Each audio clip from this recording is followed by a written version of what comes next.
First story. Entitled Mom Demands I Quit Exercising Because It's Unfaithful for My Golden Child Brother, who bullied and fat shamed me when we were little with her support, to look unattractive while I'm fit and handsome, then threatened to cancel my gym membership and forced me to eat only oily and sugary foods. So I cut ties with them and went NC. Hey everybody. It's been a few weeks since I posted my first crazy family story, so now's as good a time as any to share another one. Some backstory. My two brothers have always been naturally skinny and maintained an active lifestyle throughout most of their lives. Me 31M, on the other hand, was born on the pudgier side and never really had an interest in sports other than swimming. But I didn't get or want at the time to work on that hobby. By the time I was in the army, service is mandatory where I live.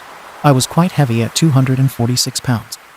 While I was never teased about my weight, my family, and especially my mother, enjoyed poking fun at it, my eating habits, and so on. Mom would roll her eyes whenever someone commented that I'd lost weight, and so on. Since she was, and still is, quite the blob herself, I just ignored her or commented as such. But, being stationed in a faraway base where combat units were also serving, most of the guys in my base were quite fit. On the other hand, I wasn't assigned a combative role due to a medical condition. No, it didn't have to do anything about weight, but a very minor birth defect that I was rid of by the time I was 12. But the army is stupid like that, so they didn't want to take any chances to put me in harm's way. So, instead of putting me in a combative role, they decided to have me in the oh-so-safe field of heavy-duty machinery. Genius. Anyways, again, most of the men serving in my unit were very fit and very muscular. And while I was never jealous of them or teased for being fat, one day I just took a good look in the mirror and was like, I can do better. And so I decided to start and change things. I'd watch very carefully what I ate, drink mostly water, join the boys on their evening jogs, convince my sergeant friend to get me access to their gym, and have him train me in Krav Maga a few times a week if he was able to.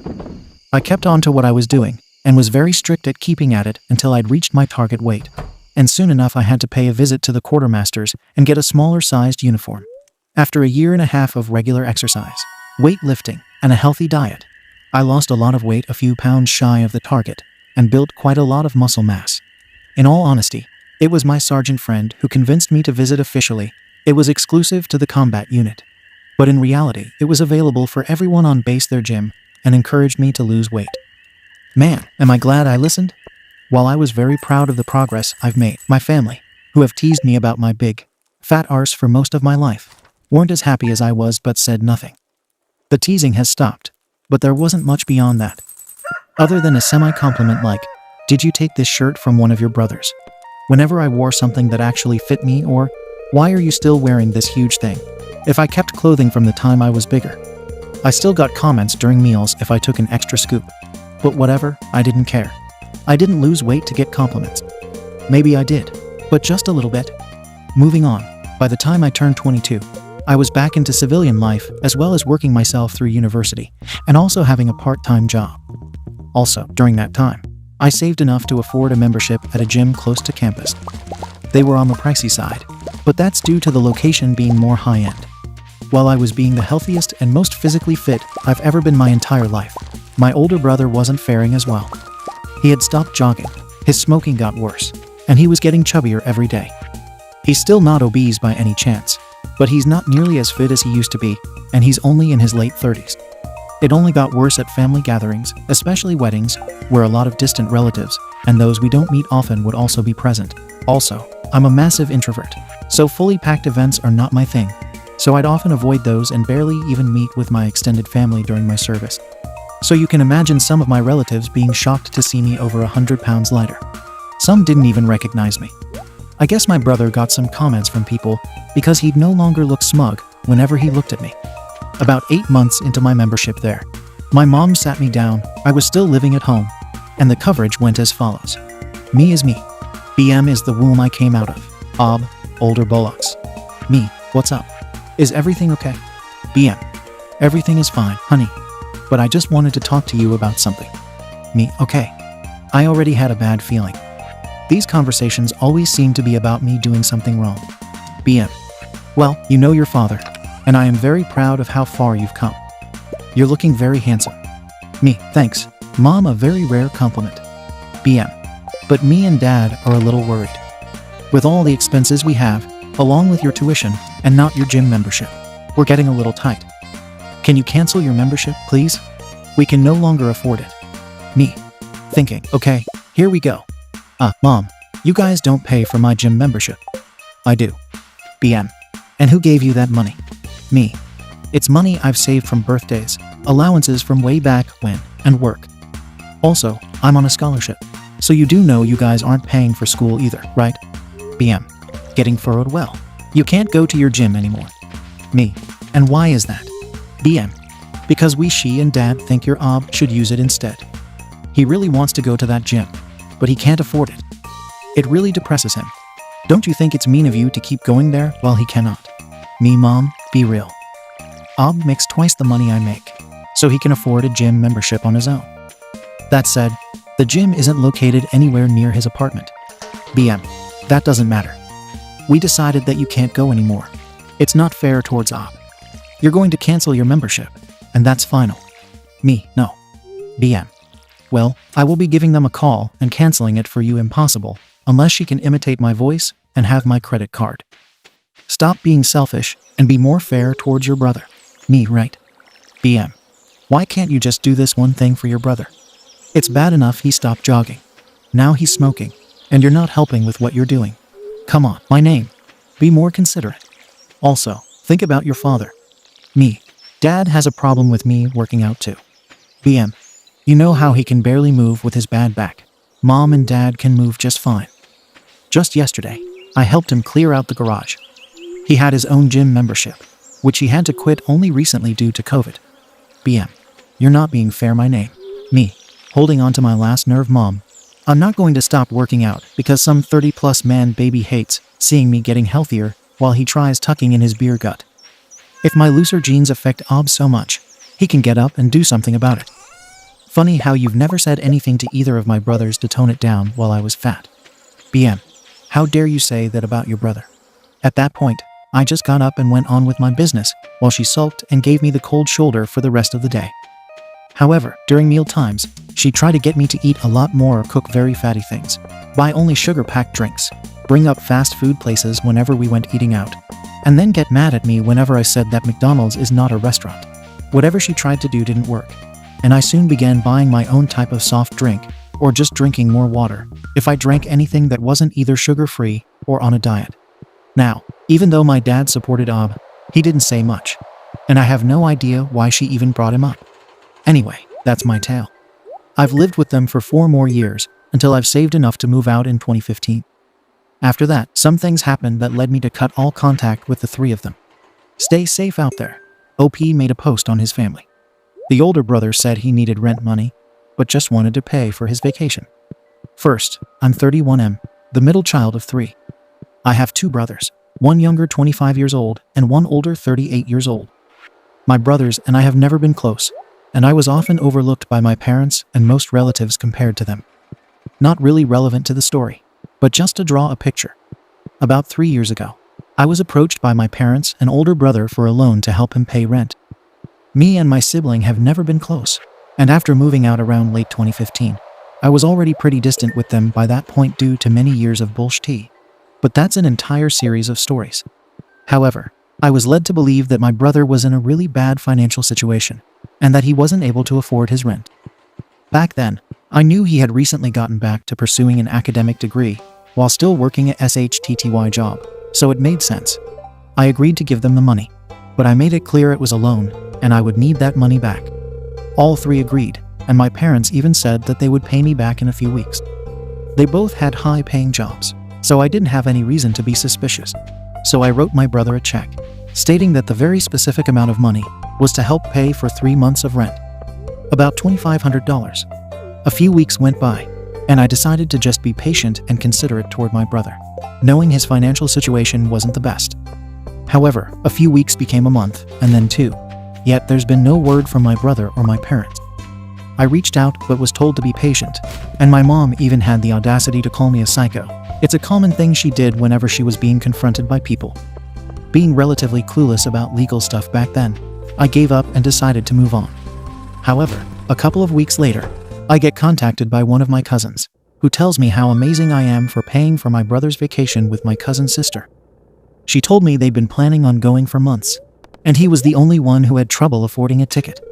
Here's how the conversation went. Me, C cousin, Ob older brother, and CS cousin's sister. Me, C, what trip? They've been planning on going abroad for months now, but Ob was the only one who couldn't afford it. Me, wait, what? He didn't tell you. Me, he told me he needed money to cover rent. I don't understand. I then told her I had to go, so that's where the conversation ended. Next, I immediately called my brother up, demanding to know what was going on. He basically laughed in my face and thanked me for paying for his vacation. When I told him that I was asking him to pay me back, he then told me to go F myself before blocking my number as well as on Facebook. I was furious. The next day at work, I decided to ask around friends in our legal team.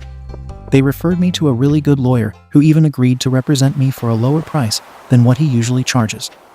I asked him to wait because I needed to compile a few things first. First, I've gathered all phone recordings, screenshots of every text concerning the loan and what it was intended for, pictures from his trip. Had his girlfriend she didn't go on the trip email me the receipts of both hotel room and plane ticket, as well as texts from him regarding how much spending money he left with. Getting written a statement from his landlord that Ob never had trouble paying rent. Note: GF had no idea what was going on, but we get along quite well, so she agreed to help. In my country, it is legal to record people and phone calls as long as you are part of the conversation. I decided to give my brother one final chance before taking him to court. I then texted my dad, remember, Ob has me blocked, asking him to have my brother call me and pay back the loan. Otherwise, I'm taking him to court. Dad got nervous and handed the phone to my mom, who flipped out after I told her what I'm planning on doing. She stuck to the psycho remarks, as well as going for the, but we're a family, SH dick, as well as, can't you just do one thing for your brother? And, when did your brother ever ask you for anything? Which is when I ran the oh so long list in my head of when my brother did ask, demanded, and took me for things. I finished the call, telling them Ob better contact me today, and hung up. Not even an hour later, my brother calls me screaming, calling me every name in the book, threatening to beat me up, to sue me for harassing his girlfriend, stalking him, and so on and so on. I once again told him to pay me back for everything. Otherwise, I'd be seeing him in court. Ob told me to go F myself and to watch my back before he hung up. Yes, this call has also been recorded. After a few weeks, we meet up in court. My brother's lawyer attempts a dismissal, all while he and my brother are trying to portray me as only doing this for attention. I get questioned by both lawyers. Evidence is presented. The judge looks less and less happy with my family, and Mom keeps telling me how ashamed I should be for doing this to my family. The judge ruled in my favor, as my brother not only had no evidence, but had also lied in his testimony. I was to be paid the full amount of the check as well as court fees. After that, I've gone out of contact with both my parents and older brother and changed my phone number and address. Me and my younger brother still talk, but we have very minimal contact. Most of my relatives took my parents' side, saying I shouldn't have taken them to court, and it was cruel. My grandparents on both sides, to my surprise, said I've done the right thing, and my mom's sister, my favorite aunt, has also taken my side. I haven't spoken to any of them for over 3 years. Mom and Dad have tried contacting me before I switched numbers, but it's never to apologize other than guilt-tripping me about the whole thing. Second story. My wife is supporting a cheater who cheated on my best friend, married him only to hide her identity as gay while sleeping with women, and then had the audacity to cry at his funeral, acting like a perfect, loving wife. Now I saw her in my house with my wife, so I lashed out at her. But my wife took her side and moved in with her, so I filed for divorce, and that's how I lost everyone. My 32M marriage with my wife, Mary 31F, feels like it's unraveling at the seams. I just have so much anger, disgust, and resentment inside me to the point that regular, everyday living feels impossible. I want to scream all the time, and it feels like I'll never be my carefree self again. Yes, I'm in therapy and have told my wife I really think we need couples marriage counseling too. She's thinking about it. This is long, so if you can be bothered to read it, buckle in. My best friend, Ben, was my ride or die. We met when we were 5 and have been inseparable since then. We were there for each other during all of life's big moments and turns. His place turned into my second home when my parents went through their explosive divorce when I was 11. I was there for him and mourned with him when his younger sister died of cancer when we were 15, and she was only 10. You name it, we worked through it. He was the only one to not freak out on me when I decided to drop out of college to pursue a trade. There was never a moment where either of us was worried about the other's reaction, or what they'd say or think. Ben was the type of guy people knew could make anyone feel better, regardless of the situation. He always knew what to say and what you needed, even if you didn't agree at the time. He's the best person I've ever had the privilege of meeting, and the world was a better place with him in it. I unfortunately know I have to put this in here. No, Ben and I were never in love with each other like that. We were really close, best friends or brothers. Ben met his wife, Sally, in his junior year of college, and I knew Sally was going to be the greatest love of his life. She was so open, warm, and adventurous. Like Ben, she had a smile that lit up the whole room and effortlessly made everyone feel like her best friend. Everyone, including myself, looked at them as that perfect couple everyone knows.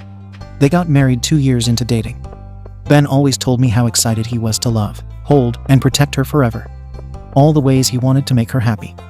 He showed his love for her every day in his words and actions. I was so happy for him because I thought she did the same.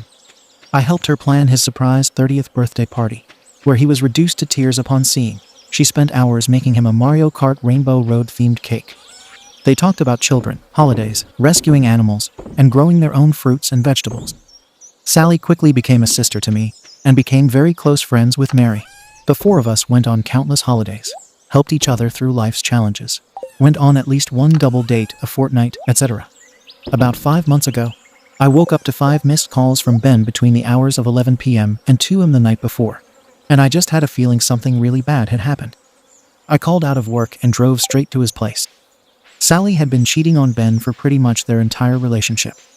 When I confronted her and asked how she could do such a thing, and why get married in the first place if you're going to cheat the entire time, she broke down and told me it was more like living a double life. Sally was, or is, gay. She'd known since she was a teenager, but never felt like she could come out because of her conservative family. She met Ben, fell in love with him, and counted on her feelings for women just somehow going away. She said she genuinely loved him as a person and life partner, but that secret part of her only grew stronger and louder over the years. She casually dated and hooked up with women, telling Ben she was hanging out with friends from her hobbies or friend groups. He only found out the night he'd called me because one of the women Sally was seeing wanted to take their relationship further and freaked out when Sally broke up with her instead. This woman showed up to their house late at night and told Ben everything. Ben was absolutely shattered. He gave everything to Sally and loved her wholeheartedly, and it wasn't even with a real her. She claimed to love him, but I can't help but think she was using him. She lied to everyone. Let us think she loved and adored Ben as much as he loved her. Also that she could have her cake and eat it too. I was quick to tell Ben he deserved better, but Sally apparently begged on her hands and knees. I told him she really did love him, and that she was willing to do anything to make it better. She would never talk to any women ever again. They could move somewhere new and start fresh, all that bullcrap. Ben fell into a deep depression because he realized he never knew the real Sally, but he did really love her. He agonized over what to do until he got hit by a drunk driver while out on a late-night walk 2 months ago. I won't go into how it felt to lose him. I'm sure you can all imagine. It was made worse by having that bee cry at his funeral, crying like he really was the love of his life, and she was the perfect wife. It was the first time in my life I ever wanted to hit someone. I couldn't believe the audacity she had to show her face around Ben's loved ones, especially the ones who knew the truth. Mary knows how I feel about Sally, and I thought she understood that Sally was dead to us. I know I can't dictate who a person should or can be friends with. But if I had a mutual friend with Mary that shattered her as much as Sally did to me, I'd cut them off with no question. I can't be friends with someone who hurts my loved ones like that. About 2 weeks ago, I came home from a work trip early, and Mary was consoling Sally in our living room. I lost my SHT. She asked them if they were having an affair and screamed to the point of crying. I asked Mary how she could have Sally in the living room, where we have a photo of Ben hanging on the wall. Sally tried to apologize to me, and here's where I was probably top. I looked at her crying face, and it was like a switch flipped in me. I immediately stopped crying and yelling, and I just looked at her and said, "The biggest injustice here is that you're here while Ben is on the ground. If the world were fair, I'd be able to press a button to swap your places, and I'd do that in a heartbeat. You might be able to trick my wife into feeling sorry for you, but you're dead to me. I see what you really are, and you're trash. You tricked Ben into falling in love with you, so you could pretend to be mommy and daddy's good little straight girl, while effing whoever you wanted on the side. I can't even fathom or quantify your selfishness. If I woke up tomorrow and I was you, I'd never get out of bed again. Mary says I was cruel, and I guess I was. But it was my truth. Apparently, Sally hasn't left her house since that confrontation. It's to the point where she's lost her job because she's not going into the office. The thing is, I don't feel bad about it. I think it's the least she could do, and I hope she continues to not exist in my world. Mary knows I feel this way, but she still goes to Sally's place to bring her meals and help clean up the place. It honestly disgusts me. We've had many explosive arguments about it, and for the first time in our marriage, I feel like we might not recover from this. We both feel like we've seen a new side of each other, and we don't know if we'll be able to move past it. I write this here because we've kept this situation to ourselves. Other people in our lives know something is up, but have been too afraid to ask. I guess I want other people's opinions on my thoughts and feelings on this matter, even if everyone thinks I'm the arsehole. TLDR. My best friend's wife was cheating on him their whole relationship and married him to hide being gay. He died, and I hate his wife to bits. I was brutally honest with her about how I feel about her when I found out my wife is still friends with her and brings her to our house when I'm not home. My wife and I are arguing because a friend's wife is now depressed from my reaction to her being at our house. My wife thinks I'm being cruel. I'm disgusted that my wife can be friends with trash like that. Update. Thank you to everyone who commented on my first post a week ago. It's been such a messed up situation, and my feelings have been all over the place. So it really lifted a weight off my shoulders to see people could understand why I felt and acted the way I did. A further thank you to the people who reached out to me and shared their experiences of losing a best friend. I'm sorry you guys lost your best friends too. It's like a sledgehammer to the chest that won't dislodge itself. On to the update. It's only been a week, but it's felt like forever. Mary couldn't handle the fights and disagreements anymore and packed her bags the day after my post. I knew this was probably for the best and didn't have it in me to argue or fight for her to stay. I just asked, "Are you going to Sally?" To which she just sighed and shook her head at me before leaving. Her eyes had nothing but exhaustion and disdain inside. And to be fair, I'm sure mine were the same. The town I live in isn't that big, so I've had a few friends reach out to me and say that they saw Mary at Sally's place, or that the two were grocery shopping together. I wake up every day to an empty house, knowing Mary is at Sally's, looking after her, asking if she's okay, cooking her meals, cleaning her house. She hasn't called or texted me at all, other than to answer my call last night with "I'm not going to talk to you until you apologize to Sally," and hang up when I try to explain myself. I know I'd be lying if I said I felt bad for what I said to Sally at all. There's no point in hollow apologies, and I especially don't think there's a point if there's nothing left to fix in my marriage. Mary has made it clear where her loyalties and priorities lie. I just don't understand how she can go from holding me, while I cried in her arms, to choosing Sally over me and ignoring me. My therapist is advising me to let myself just feel my feelings and process before making any big life choices, and she's probably right. But I've lost all respect for Mary. I never would have thought she'd betray me this way. I lied awake last night when I suddenly had the thought. What if Mary came back on her hands and knees, begging and apologizing? What if she gave me the best apology she could possibly give me for this situation? What would it change? It breaks my heart, but deep down, I feel like it wouldn't change anything. There are some things that can't be forgiven. There were a few comments and DMs asking if Mary and Sally could be having an affair, or if Mary knew about Sally before everything exploded. These questions did keep me up when all of this started going down, but now I can't bring myself to care. My life doesn't make any sense anymore, so another cluster F detail wouldn't really change much in the grand scheme of things.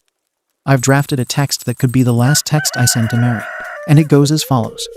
Mary, your priorities and loyalties in this situation have been made very clear to me. I don't know if you want to try to save our marriage and the life we've built together, but at this point, I don't think there's anything left of it to save.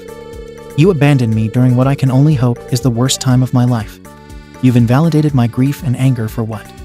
The woman who's been lying to us and betraying us for years. The woman who used and strung Ben along for years. I don't recognize you right now. It's like I went to bed in a world that made sense one night and woke up in a nightmare. I think the only way forward here is for us to get lawyers and communicate through lawyers. I will not be leaving my house. If you want to collect your things, please let me know so I can arrange that with them. I can't believe this is happening. I never thought this would be what we've become, but choices have been made. I've been reading and redrafting this message over and over again for hours. Sometimes, it breaks my heart, and other times it's like I'm an outsider watching myself in a bad movie. The worst thing is, I don't even know if Mary will care about it. I guess I'll let you guys know if I send it. I know this can't go on forever. TLDR. Mary left the house to pretty much go look after Sally at her place full time. I have a really strong feeling we're going to end up divorcing. The damage is done. Third story. OP offered to pay for Sil and her family's vacation, but entitled Sil to a more expensive one and accused him of mistreating them. So, OP canceled their vacation, which caused Sil's kids to get furious, and Sil blames OP. I travel a lot for work, so I have so many hotel and airline points that it is crazy. This summer, I am taking my family to Disney World. We are going to stay at one of the resorts on the property. My sister-in-law and her family had a hard time during the pandemic, so I decided to do something nice and invite them along. My treat. I said I would pay for their flights, hotel, and park tickets. Everyone was excited until she started talking to my wife. Now she is upset that we are staying at one of the resorts and they have to stay in Disney Springs. Apparently, I'm being cheap by using points for their hotel instead of just paying for them to stay at the same resort as us. My wife told her sister and brother-in-law to STFU and accept the gift, but they didn't. They told my in-laws that I was making their kids jealous by not letting them enjoy the same stuff as us. To be clear, the hotel I booked for them is very nice. It's just not the Grand Floridian. So I finally talked to them and gave them the choice of accepting my gift or not coming since I could still cancel their reservations. They started yelling at me for being an arsehole and taking something away from their children. I had talked to them like adults, but when they started screaming, their kids heard them and found out that they might not be going. Now their kids are pissed at their parents for possibly screwing up their vacation. And I'm the bigger arsehole for making them look bad in front of their kids. Ada. Comments. Empty_comfort_14,513. Let me get this straight. You're gifting them airline tickets, park tickets, and a nice hotel. And they demand more. Cancel their tickets. Immediately. For their benefit too, they drop this entitled idiocy forever. So the kids learn you get nothing if you're being an arse. So they don't try to walk all over you in the future. NTA. That'd be them. Poor kids. Heck, I'll take this amazing gift with endless gratitude. Disney Springs got 4.85 out 5 stars. I'll be so happy and grateful if anyone does this for me. Gah. Stoniel. Definitely a are-choosing beggars situation. OP should take the kids and leave the ungrateful Sil and Bill behind. Dr. Strange MD. NTA obviously. So here's what I would do. I would price out in cash what it would cost for what you were giving them. I would write an email to your wife, your Sil Bill, and your in-laws. State the facts. You recognized how difficult things had been for them, and that you wanted to do something nice. What you offered. With a price breakdown. State that you are offended, that they would not be appreciative of the gift. They can accept the current gift as is. You recognize that this was an emotional reaction on their part, but you feel you deserve an apology for their reaction. You recognize that this is all stressful, and their reaction was not meant to come off as ungrateful, but that is how you are receiving it. And your feelings are hurt, but you would be happy to move forward. You will gladly remove the hotel, and they can book the Grand Floridian with the prices listed. On their own dime. And you still want an apology. If they find options 1 and 2 unacceptable, then you will rescind the gift offer. We apologize for giving them a gift, and the matter will be closed. Delete it. Rescind the offer, but take the kids. I feel bad they'll have to pay for their parents' hospital. Edit. Okay, scratch that. I feel bad for the kid, but so many people have made the case that it will either create more drama or set an expectation in the minds of the entitled in-laws that from now on you should be taking their children on vacation with yours. It's too bad that they couldn't just accept your generous gift. Meadow_chef. Your Sil could have chosen this route. Your uncle is just amazing and is offering us this unforgettable trip. We will be staying at a different location, but doing all of the parks and activities together. This will give us a chance to spend some time with just us as a family too. Aren't we lucky to have such generous people in our family? We are really so blessed. But alas, wah wah wah, I want more. Edit. Yowza. An award. Thanks so much, Sageophonics. Based on what the OP wrote, it seems the kids did know how lucky they were and are pissed at their parents for potentially messing this up. It is sad that the kids are more mature than their parents. Judgment. NTA. Update. 1 year later. Last year, I thought I would do a nice thing and take my sister-in-law and her family to Disney World with my family. It turned into a SHT show because I didn't put them up at the same resort that my family stayed at. We stayed at the Grand Floridian, and I put them up at a very nice hotel in Disney Springs. I also paid for their flights, park tickets, and some meals. COVID was hard on them, and I thought I was doing something nice. They went APST because I didn't let them stay with us. Anyway, this year we are going to Los Angeles to do all the touristy stuff there. There are only 2 days at Disneyland, but it is a much smaller park. We are doing a bunch of other stuff. Our kids love their cousins and wanted them along. I talked to my wife, and we agreed to bring just the kids. I did not want a repeat of last year.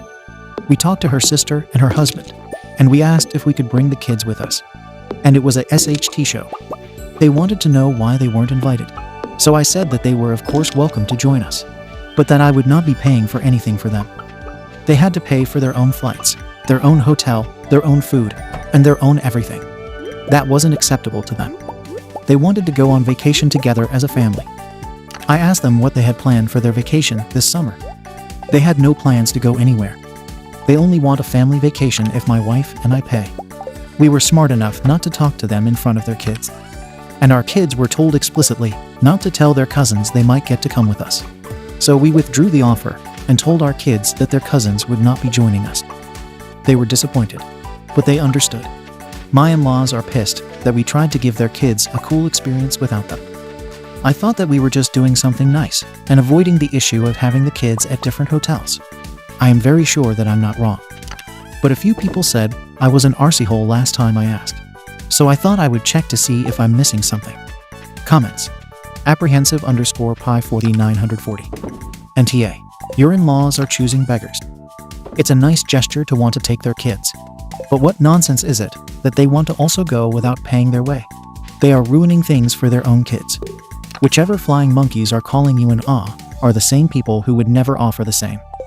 They can go pound sand. Bill and Sil are pathetic. OP. Nobody besides them is bugging us. Apprehensive_Pi40940. Oh, because you said. A few people said I was an arsehole last time I asked. So that's why I said they should go pounding sand. OPO. Yeah. This time around, I tried to deal with everything privately. No_lavishness_3206. NTA. I went and read your last post. Those people are leeches, and you don't owe them anything. Go enjoy your vacation with your kids. It's their own fault. Their kids won't get a cool experience. OP. I'm going to stop trying completely. Seriously. This is just ridiculous. Ridding is freedom. They nuke the bridge, so it can't be rebuilt. White prison. And now he is vaping on the fumes. OK Entertainment 1 in 123. I was just wondering how much of a step down a very nice hotel in Disney Springs is from the Grand Floridian. Regardless, the road to an SHT show is paved with seemingly good intentions. OP. The hotel in Disney Springs is $450 a night. They have character breakfasts. They have early access to the parks. And a shuttle. Creative and Music 5 in 121 is heavily downvoted. I am loath to give any judgment, just because I think giving your relatives a paid vacation was nice. But I do see their point. I understand that you didn't want to, maybe couldn't afford pay for them to stay at the Grand Floridian with you. But it was kind of rude to have them join you on vacation, but then do the separate accommodations. You could have stayed with them at the less expensive property, or found a different one priced in between for you all to stay together. You think you were being generous, and you were. But at the same time, you let them know that you don't think they are on your level. By now inviting the kids and not the adults, you reinforce that notion. OP. You feel that spending close to $8,000 on them wasn't enough, and I should have spent another $6,000. Thank you for watching the video. If you are interested in listening to these kinds of stories, we've got more in store for you. Simply subscribe to our channel, hit the like button, and share it with your friends.